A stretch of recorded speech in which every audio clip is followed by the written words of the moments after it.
High school, how are we? Welcome back to House Parties. Listen, we missed you guys last week. Hurricanes are the worst, but I know you guys are probably thankful you got out of school, didn't have to turn in that assignment or like whatever. But listen, not having chaos, not having house parties is a big fat bummer. But we're back and we're ready to keep working our way through the Gospel of John together. So hopefully you're ready. Hopefully you got your spot on the couch. Maybe you're on the floor. I don't know. Wherever you may be, hopefully it's comfortable. You got a snack. Let's go. We're looking at the life of Jesus to learn more about who he is and how he lived. Because listen, we not only want to know him more, but we want to be like him. And you can't be like someone you don't know. Okay, 2 weeks ago at Rush, we saw Jesus have this conversation with a Samaritan woman at a well. Okay, and it was unusual to say the least. Jesus answered some questions she had. And eventually he told her he was the Messiah. He was the Son of God sent to save the world. And this encounter with Jesus changed everything for her.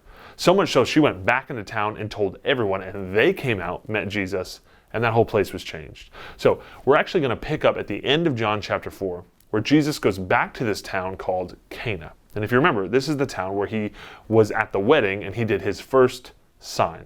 Now, a sign, if you remember, is something miraculous Jesus does to prove he was who he said he was and to prove his message was true.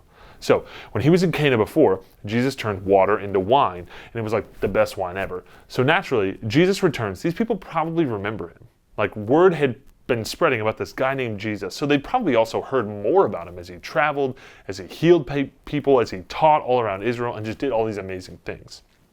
Then, verse 46, John tells us, there was a government official in nearby Capernaum whose son was very sick. Okay, so there's this guy. He's a government official. People are kind of split on what that means, but it just means he was an important guy. He either worked for the king or he was some part of like Roman leadership. Either way, this guy had authority and power. He was in charge of a bunch of people. He could make things happen if he wanted to. But he hears Jesus, this guy he's heard about, is in Cana.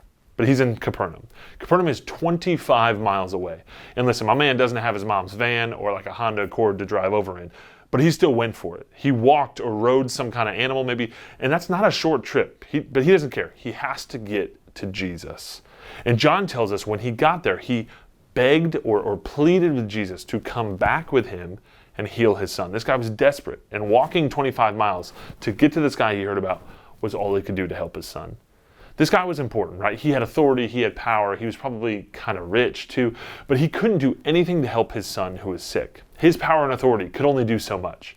But he heard about this guy named Jesus, and if he was who he said he was the only one who had the power and authority needed to help his son. So this official asked for Jesus to come back to his town, help his son, but Jesus doesn't do what he wants. And maybe this is a thought for another day, but Jesus often doesn't do what we want him to do. He does what he wants because he's God, and it ends up better than we could have planned. Anyway, verse 50, Jesus just says, go back home, your son will live. And then John tells us the man believed what Jesus said and started home. So this guy not only trusted the words of Jesus, but obeyed and just went back home. Then on his way home, people from his house meet him on the road. They tell him his son is healed, and they find out the moment he was healed was the exact moment that Jesus said so. This is the second sign John tells us about in his gospel. Jesus heals this man's son, but not like the way he asked.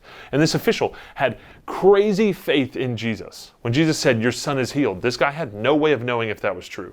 I mean, he wanted Jesus to go with him to his house, to physically go to his house so he would be able to see Jesus heal his son, like right in front of his eyes. But Jesus just says it happened. He just states that it's true. And this guy doesn't even ask a follow-up question. There's not even like a, hey, are you sure? Or like, how can I know? There's not even like a, do you want to follow me for like a follow-up appointment at my house? Like, come with me and just check on him.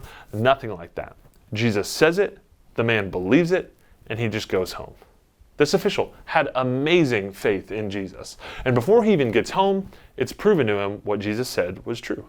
Jesus is who he says he is and can do what he says he can do. And John tells us this guy's entire family, his whole household, believed in Jesus because of this. They were changed forever. And most of them didn't even meet Jesus in person. They were just around for something he did.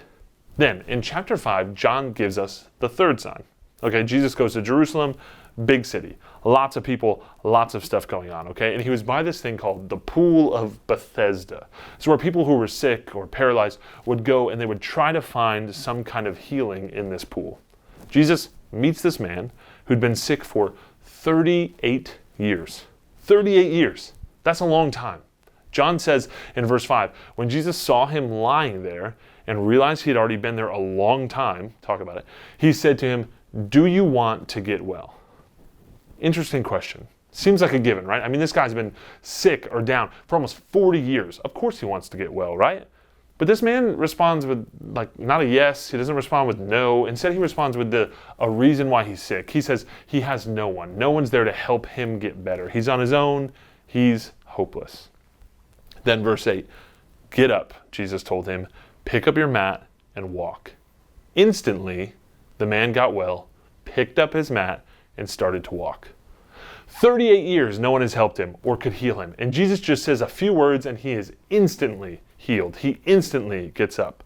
Another sign showing Jesus is who he says he is. Nobody else could do this. But of course, there's Pharisees around, these religious leaders who are stuck in their old ways, and they are very bothered that this man picked up his mat on the Sabbath. They had rules, okay? You couldn't do that. They made sure to yell at this guy who had been healed for picking up his mat on the wrong day, which seems wild. This guy had been laying there for 38 years. They knew him. They knew who he was. They'd seen him before, and now he's walking around healed. And all they're focused on is that he picked up his mat, that he broke an old school rule. Man, talk about missing the point.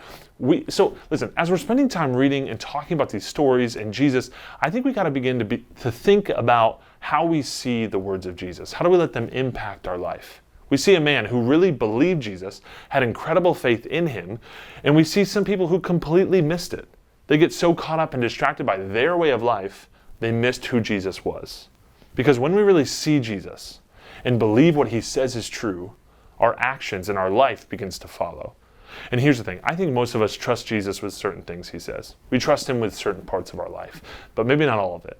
And maybe not quite like this government official did when it came to his son. Or maybe sometimes we get so caught up in our way of life, we miss what Jesus has for us.